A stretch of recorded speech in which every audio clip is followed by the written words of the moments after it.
Entramos en la recta final de nuestro programa de hoy. Lo vamos a hacer como cada martes recibiendo nuestra más que nunca sexy, con un traje de raya diplomática, psicoanalista de cabecera, Laura López. Buenas tardes, Laura, bienvenida. Hola Roxy, ¿qué tal? ¿Cómo estás? Es que te queda el traje divina. Cuando te estaba viendo entrar por la puerta, digo, viene más elegante que nunca, Laura. Porque vengo aquí a hablar de temas importantes y también a ejercer esa diplomacia que también tenemos que tener en la vida, porque hay que seguir adelante, ir dando pasos y bueno, es importante aprender a gestionar internamente y externamente, que están muy relacionados. Claro, le he dicho yo, Laura, estás para irte a un sitio en concreto, a decirle ahí, señores, vamos a dejarnos ya de pamplinas y vamos a estar en la edad adulta, no en una guardería. Uy, Roxy, qué interesante eso acaba de decir, porque es que viene al hilo del tema de hoy, porque es verdad, tenemos que dejarnos de tontería y lo que nos toca es lo que nos toca, hay que seguir adelante y ser adultos, y la angustia y la ansiedad están muy relacionadas con eso. Porque mañana, además, para todos ustedes, en directo a las 7:30, en el ámbito cultural del Corte Inglés, Laura López va a ofrecer una pedazo de charla que lleva este título: Angustia y ansiedad, de la palabra... No, del síntoma a la palabra. ¿Ves? Pero vale. todo empieza por el final, ¿no? Que palabra en lugar de síntoma, ¿no? Claro, si no lo ponemos en palabra, ¿el síntoma es más grave o qué pasa, Laura? Pasa que ya Freud nos dijo que nuestro cuerpo habla, que los síntomas tienen un significado y tienen un sentido, pero no es hablar de decir cualquier cosa, sino que es en el marco psicoanalítico, es decir, con una escucha profesional que te ayude a interpretar y a transformar esa posición que tienes tú ante situaciones de tu vida o ante elementos vitales de tu vida en la que uno reacciona, como bien has dicho antes, ¿no? Como si fuéramos como una cosa un poco infantil, ¿no? Con una reacción que no puedes controlar, no puedes manejar, pero que es muy primitiva y que no te corresponde al sitio en el que estás, ¿no? Es decir, que muchas veces es eso, esa reacción que tenemos, que puede ser con angustia, síntomas en el cuerpo, a veces incluso con fantasías, ¿no? De que huimos en la realidad porque hay algo que no podemos gestionar y nos quedamos detenidos, inhibidos, porque no podemos dar un paso adelante, ¿no? Laura, ¿angustia y ansiedad es lo mismo? ¿Son cosas diferentes? Son cosas distintas. Lo que pasa que en el lenguaje popular pues muchas veces incluimos o lo igualamos la ansiedad a la angustia. Digamos que la ansiedad es como algo más psíquico. Además decimos las personas pesimistas, pero ojo, hay que tener cuidado, porque también pesimismo puede ser sinónimo de ansiedad, pues son personas que a lo mejor se anticipan a todo, creen que como que hay que estar preparado, pero eso lo que te lleva es a un malestar muy grande, a sufrir, ¿no? A querer pasar por encima de las cosas, es decir, hacer requiere un proceso, un trabajo, y es como si quisieran salir corriendo de puntillas y evitar cualquier situación porque ahí le implica su deseo. O también, por ejemplo, la ansiedad también denota personas que en lugar de ocuparse de las cosas están todo el día preocupados, dándole vueltas, ¿no? Y hay como un rechazo a introducirse en la situación, es como que no pueden, ¿no? Por eso digamos que es más psíquico. Y la angustia, digamos que ya es una manifestación más física en el cuerpo, que puede haber vértigos, también una somatización o una inervación, por ejemplo, en el aparato digestivo, diarrea, ¿no? También sudoraciones, palpitaciones, esa sensación de presión en el pecho, agobio, ¿no? También eso, sudoración, ¿no? Vértigo, que un vértigo además muy especial porque es como que las piernas se te tambalean, parece que se te va a tragar todo, sientes que te vas a volver loco, a veces también como una sensación de que te va a dar un infarto, ¿no? Que ya es una cosa que se manifiesta en tu cuerpo, pero ahí estás hablando de una situación en la que tú no puedes gestionar algunas cosas y que tiene que ver más con un conflicto psíquico y también muchas veces con lo que tú has señalado muy bien al principio, Roxana, porque hay dos clases de angustia, una en la que hay conflicto psíquico y es una manera de, digamos, solucionar entre comillas o derivar toda esa excitación, y hay otra en la que la persona realmente no habla, no puede hablar, solamente es como si no tuviera un cuerpo psíquico. Y además los pacientes lo vemos, ¿no? Que en el discurso, en lo que van hablando, hay personas que tienen una historia, ¿no? Porque todos estamos atravesados por nuestra historia personal, nuestros deseos, ¿no? Y ahí la persona va hablando, va enlazando, va asociando. Pero hay un tipo de angustia en la que la persona es como que no tiene palabras, como si su cuerpo gritara. Y lo vemos en la psicosomática, ¿no? Cuando una persona ya a lo mejor hay una inervación somática en la que, por ejemplo, una dermatitis o el colon irritable, ¿no? Es como si el órgano gritara. Es como un nivel en la que la persona no puede elaborar psíquicamente. Y todo lo que nos pasa, tanto externo como interno, ha de elaborarse a través de la palabra, a través de lo psíquico.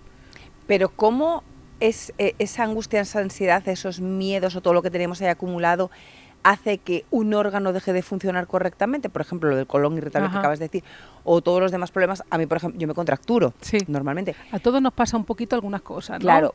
¿Cómo el cerebro da la orden a un órgano de que se ponga enfermo? Claro, es que claro, si solamente lo vemos en relación al cerebro, tenemos que tener en cuenta que hay frases que nos hacen reaccionar de una manera determinada, ¿no? Todos lo vemos, por ejemplo, cuando te dicen un piropo o cuando te dicen algo que a lo mejor no toleras mucho, ¿no? Todos tenemos como reacciones fisiológicas y ahí lo vemos muy bien en nuestro cuerpo en las reacciones fisiológicas. Me río porque a mí cuando me dicen relájate me pasa todo lo contrario, me enervo. Claro, y además que me pongo así, claro, me pongo en tensión. Porque es como una presión que tú te ejerces, ¿no? Que es a través de la palabra. Cuando te van hablando tú te vas relajando. No es háblame de esto en concreto, es que uno va hablando y ahí va construyendo, va transformando esa posición, ¿no? Por si te dicen haz esto, hay como una censura, hay como un rechazo muchas veces a eso que te quieren insistir. Por eso es que también ese afán de control, cuidado, también tiene que ver con la ansiedad, porque uno quiere controlarlo todo y precisamente en la vida no se puede controlar todo. Esa cuestión con la incertidumbre. Son personas que no toleran la incertidumbre y siempre estamos en continuo cambio. Cambio de trabajo, pérdidas... cambio de amistades, claro, y nosotros de hábitos. Mismos cambiamos constantemente, ¿no? Y la realidad no es como yo la pienso jamás. Y muchas veces, claro, esa cuestión con la ansiedad o la angustia, ¿no? Es como que no toleras esa realidad y es como te secuestras en la fantasía, te pones a darle vueltas a las cosas y no te ocupas de las cosas, cuando en realidad es eso, es tolerar esa incertidumbre y dejarte fluir, llevar, ¿no?, por ese proceso. Pero claro, es muy fácil decirlo, pero luego llega la realidad y vemos que hay muchas dificultades. Pero eso, por eso que en esa escucha profesional es ayudar a cambiar esa estructura. Y muchas veces hay fantasías interiores, ¿no?, fantasías inconscientes de las cosas, donde uno no puede dar un paso y es como si estuviera agarrado permanentemente a esa ilusión de completud, a esa pierna de la mamá, ¿no?, donde uno no puede dar un paso. Y la angustia es una señal, ¿no?, de que algo está pasando, estás abrazando algo que ya no corresponde, ya te corresponde otra cosa, ¿no? Pero también es importante señalar, Rosana, que la angustia es estructural, que forma parte de todas las personas. Así que no os asustéis si frente a cualquier proyecto, cualquier situación nueva, un examen, una conferencia, ¿no?, algo que esté uno por hacer, siempre es normal que haya cierta angustia, que es una angustia normal, una angustia que es el deseo, cierto nerviosismo que hace que tú estés implicado. La diferencia con lo patológico, ¿cuál es? Es una cuestión de cantidad o de cierta posición. Es decir, no es lo mismo, voy a dar una conferencia y que me ponga un poco nerviosa, a, por ejemplo, somatizar ya en el cuerpo, que a lo mejor haya una diarrea, que me quede detenido, bloqueado, ¿no? Ahí ya hay que trabajar esa cuestión, ¿no? Que ahí algo está pasando ya, lo estoy padeciendo en el cuerpo y me está perjudicando, me está inhibiendo mi función normal, que me toca estar ahí, ¿no? Entonces, como un tironeamiento, lo has dicho muy bien al principio, ¿no? Como que tengo que estar en esa función y a la vez hay otra parte de mí que es como si me dijera, no, ahí no estés, ¿no? Vuelve otra vez a esos brazos, a esa comodidad, ¿no? Y hay un tironeamiento, ¿no? Has hecho un camino para estar ahí y cuando estás ahí es como si no quisieras saber nada de eso. Entonces es implicarnos en nuestro deseo. ¿Qué está pasando ahí, no? He recordado ahora mismo que cuando estaba de exámenes tenía, yo ya no sé lo que tenía, vaya, pero adelgazaba 4 kilos. Durante la época, durante la época de exámenes era brutal lo nerviosa que me ponía. Bueno, y encima me arrancaba todas las cejas, me ponía con las pinzas de depilar, estaba estudiando con las pinzas de depilar en la mano, que le decía a mi compañera de piso, por favor, quítame las pinzas. Claro, claro, ves como todo es significante y cada persona le pasa de manera distinta, ¿no? Es que es el drama humano, ¿no? El drama humano es separarnos de ese lugar infantil y echarnos al mundo, implicar responsabilidad de dar esos pasos, ¿no? Y a veces en ese proceso, en esos pasos que son cada instante en nuestra vida, ¿no? Porque muchas veces no es tanto la realidad exterior o una situación X o Y, sino es la demanda constante bueno, que se nos ejerce como adultos, como personas que estamos en el mundo, ¿no? Y que frente a eso, ¿cómo reacciono, ¿no? Y fíjate tú, ¿no? Que muchas veces los síntomas hablan de una manera como que tenemos de elaborar algo que a todos nos toca a cada instante en nuestra vida, a cada paso en nuestra vida, y que a veces como si hiciéramos un desvío de algo que tenemos que estar ya posicionado y a veces cuesta, ¿no? Me viene a la cabeza ahora precisamente porque a mí lo que me daba miedo en aquella época era suspender, claro, y el quedarme en blanco en un examen. Entonces, eso Sí. el miedo a quedarte en blanco en un examen, que es angustia, ansiedad, ¿qué interviene ahí? Claro, es muy interesante eso que dices porque, mira, hay una angustia flotante que ahí forma parte de esa no aceptar la incertidumbre, ¿no? Y que es como que la persona enlaza hay una catástrofe, ¿no? O bueno, ven una ambulancia, ¿no? Y ya piensa enseguida, por ejemplo, que es su hijo el que le ha pasado algo. Uy, ¿no? Es como angustia total. hay una angustia y es como que uno se agarra a cualquier cosa de la realidad para expresarlo. ¿No? Por eso digo que ahora me estoy acordando yo que tuve una etapa de esas, no de lo de la ambulancia, claro, otra cosa, sí. que cada vez que me sonaba el teléfono pensaba que iba a ser lo mismo. Claro, pero esa angustia, entonces tenemos que pensar que igual estamos en un proceso de nuestra vida, un proceso vital o algo de lo que me está haciendo una señal como que algo que yo no puedo aceptar, no puedo tolerar y que estoy ahí o que no como puedo en conflicto. Controlar también. Pero es que precisamente la ansiedad es eso, es querer controlar. Vale. Pero claro, tú la vida no la puedes controlar, tienes que tolerar cierta incertidumbre, ¿no? Y que para ganar claro, algo... como estudiar y no aprobar, por ejemplo, aunque lo tenga súper estudiado, me quedo en blanco en un examen, que era mi miedo. Claro, pero ese miedo, eso es lo manifiesto, por eso el psicoanálisis es tan interesante, porque desde eso manifiesto te va a escuchar...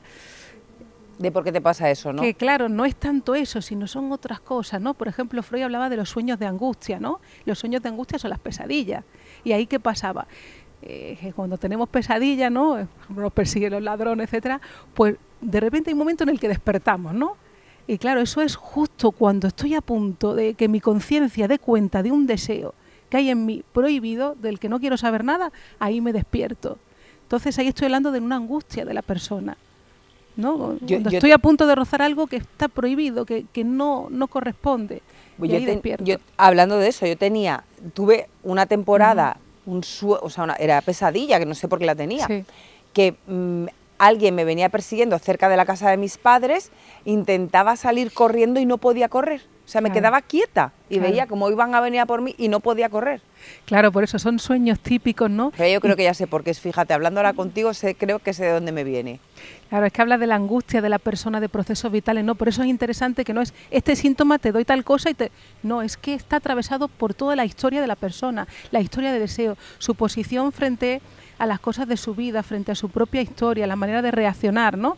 Por eso es interesante que la terapia, el psicoanálisis es individual, porque te ayuda a elaborar, a redimensionar tu vida, a cosas que ahora no toleras, la incertidumbre, ciertos miedos, ponerle palabras, porque en realidad muchas veces son fantasías que nada tienen que ver con la realidad, o que cosas que uno creía de la realidad no han coincidido y ahí se ha frustrado y uno es como si se resguardara la fantasía y no pudiera digamos que seguir su propio camino.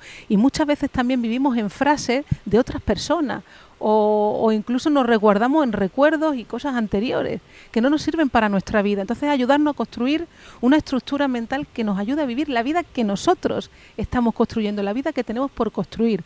Y muchas veces vemos en la época de la adolescencia, de los estudiantes, cómo hay muchas consultas por angustia, porque claro, frente a la realidad de no saber qué elegir, ahí es como si se paralizaran. Entonces es interesante ayudarles a poner en palabras, a poder dirigir sus próximos pasos sin decirles lo que tienen que hacer, sino ayudándoles a redimensionar su vida y que no importa lo que hagan, ¿no? En el sentido de que es poner tu energía, tu libido en algún lugar, si no, recae sobre ti mismo y se convierte en síntomas, ¿no? Porque algo de la realidad no te puedes dejar llevar, ¿no? Y lo importante es hacer, no hay cosas que estén bien hechas o mal hechas, después sabremos, ¿no? Que eso es muy importante, también ese afán de no querer equivocarse.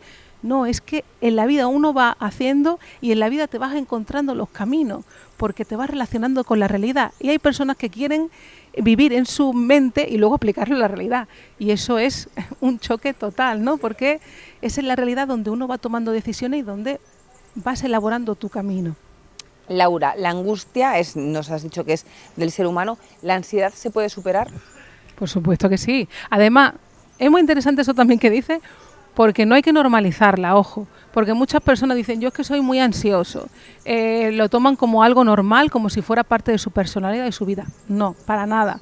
Es un trastorno, ¿no?, que se puede trabajar, porque realmente es una reacción frente a cuestiones vitales de tu vida, y que es una posición en la que la persona no puede avanzar, donde en lugar de poder elaborar a través de otro posicionamiento diferente, es como que se queda inhibido, anclado, ¿no? No puede trabajar, no puede estudiar, no puede incluso relacionarse con otras personas en los grados más extremos, ¿no?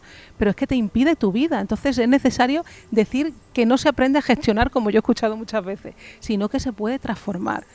Y cuidado también con la automedicación, porque la medicación lo que viene es a calmar un poco los síntomas, pero no se produce una transformación en la persona. Cuidado, porque es como si te durmiera, como si te eliminara un poco el sentir, pero no te ayuda a transformarte tú. Es transformar tu posición frente a la vida, frente a las cosas de tu vida, ¿no? ¿Y cómo se transforma? ¿En qué se suele transformar? Ponnos algún ejemplo. ¿Hacer obras de arte, por ejemplo? Sí, o trabajar, estudiar, amar, ¿no? Lo que pasa es que muchas veces eso es frente a cada decisión en nuestra vida, ¿no? El otro día leía una conferencia de Menasa, ¿no?, que decía que somos como si fuéramos ese niño frente a una identidad que no sabemos y frente a ese vacío, ¿no? Es como un vacío, es entregarnos a eso, es comenzar, ¿no? Es como si en nuestra vida nos quedáramos quietos frente a ese vacío, pero es como frente a la página en blanco, va a haber un poquito de angustia, pero luego escribes, luego haces y ahí se va desarrollando. Lo que pasa es que son mecanismos que la persona, ya digo, no puede controlar, entonces necesitan de una escucha profesional que le ayude a gestionar y a transformar ciertas fantasías y a redimensionar un poco su vida y la manera de reaccionar, que hay herramientas para ello, ¿no? Y es difícil salir de ahí porque yo cada vez conozco más gente que tiene ansiedad. Claro, pero es porque muchas veces es como que uno se acuerda de Santa Rita cuando suena, ¿no? Se dice, ¿no? Como que claro, que la salud es una construcción. Si hago como si no pasara nada, no pasa nada, pues llega un momento en que cualquier elemento de la realidad te va a activar esa manera de posicionarte frente a la vida, ¿no? Entonces, es ayudar a elaborar las cosas, a tolerar la incertidumbre, a tolerar las diferencias, ¿no? A hacer tu propio camino, ¿no? Y claro, y eso requiere de una ayuda y una escucha profesional que te ayude dentro de tu vida, de quién eres tú, ¿no? De poder ayudarte a elaborar, pues, la persona todo el potencial que tú tienes para poder llegar a hacer algo con tu vida, ¿no?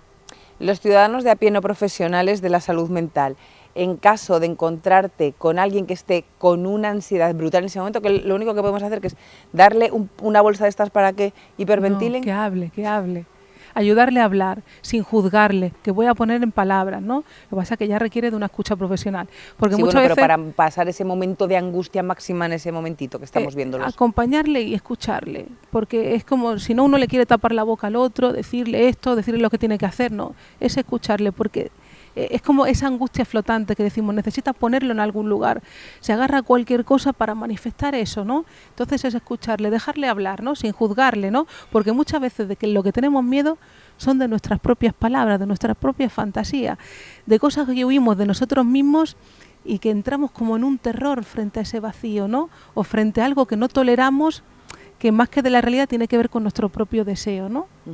Laura, para aquellas personas que estén viviendo ahora mismo momentos de angustia, de ansiedad, de depresión o cualquier otro tipo de problema, recuérdales cómo se pueden poner en contacto contigo. Sí, pues me pueden llamar al teléfono 610 86 53 55 y bueno, visitar mi página web, que es www.lauralopezgarcia.com. Gracias, Laura. Nos vemos el martes que viene. Claro que sí, a vosotros. Muchas gracias.